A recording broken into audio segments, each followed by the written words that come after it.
श्री शिवाय नमस्तुभ्यम, जय महाकाल। कैसे हैं आप सभी लोग? देखिए, आप सभी को पता है कि 23 जुलाई 2025 के दिन पड़ रही है श्रावण मास के महीने की शिवरात्रि। और इस सावन शिवरात्रि के दिन लोटे के ऊपर लोटा रखने वाला अचूक उपाय आज आप सभी लोगों को करना है। जब आपकी कोई कामना, कोई इच्छा, कोई हृदय की बात पूरी नहीं हो रही है, आप काफी सारे उपाय कर करके थक चुके हो, लेकिन आपकी कामना महादेव तक नहीं पहुंच रही है, तो इस श्रावण शिवरात्रि के दिन जो व्यक्ति, जो स्त्री, नारी, बहन, बेटी इस उपाय को कर लेती है, उसकी चाहे कैसी भी कामना क्यों ना हो, डायरेक्ट महादेव तक पहुंचती है।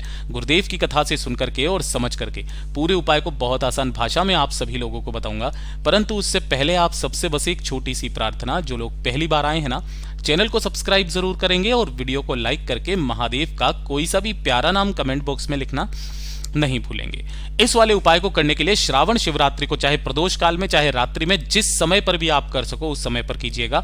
आपको 2 लोटे लेने हैं। अब 2 लोटे का मतलब यह नहीं है कि आपको दोनों के दोनों ही कैसे लेने हैं, तांबे के, जैसे भी आपके पास में कलश हो, आपको 2 लोटों में क्या भर लेना है? जल भर लेना है। सिंपल, इसमें आपको कुछ नहीं मिलाना, दोनों लोटों में जल भर लेना है। और साथ ही साथ आपको लेनी होगी मात्र एक बेलपत्र, जो कहीं से भी खंडित, कटी फटी ना हो। नहीं मिलती है तो भोलेनाथ की शिवलिंग पर जब आप जाएंगे तो शिवलिंग पर जो बेलपत्र चढ़ा है उसे स्वच्छ जल से धोकर के काम में ले सकते हैं। ठीक है ना? तो एक बेलपत्र, 2 कलश में जल, इन्हें लेकर के पहुंच जाना भोलेनाथ के मंदिर में, शिवलिंग के पास, किसी भी समय पर श्रावण शिवरात्रि के दिन।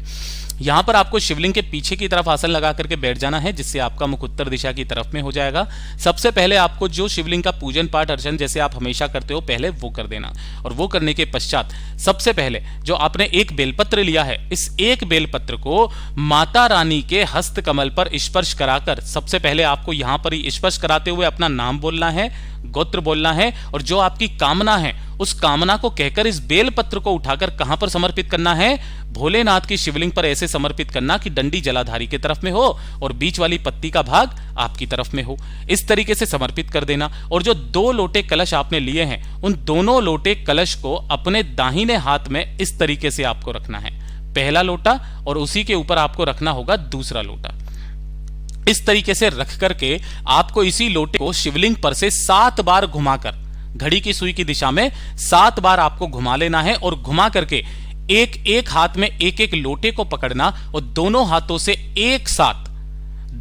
से एक साथ इस वाली बेल पत्र के ऊपर जल को समर्पित करना, श्री शिवाय नमस्तुभ्यम मंत्र का स्मरण करते हुए कुंदकेश्वर महादेव के नाम से। जो भी जल जलाधारी से बहता हुआ नीचे की तरफ आकर के गिरेगा, उस जल को किसी भी कलश में, पात्र में आपको रोकना है, एकत्रित करना है। और घर पर जाने के पश्चात सबसे पहले घर की चौखट पर और घर के कोने कोने में इस जल को छींट देना है। इस श्रावण शिवरात्रि के दिन करके देखिएगा, अगली शिवरात्रि तक मेरा बाबा आपका क्या फल देता है बताइएगा जरूर। पूज्य गुरु जी का बहुत अद्भुत और रोचक उपाय है, जरूर कीजिएगा। वीडियो पसंद आए तो लाइक करना, चैनल को सब्सक्राइब जरूर कीजिएगा।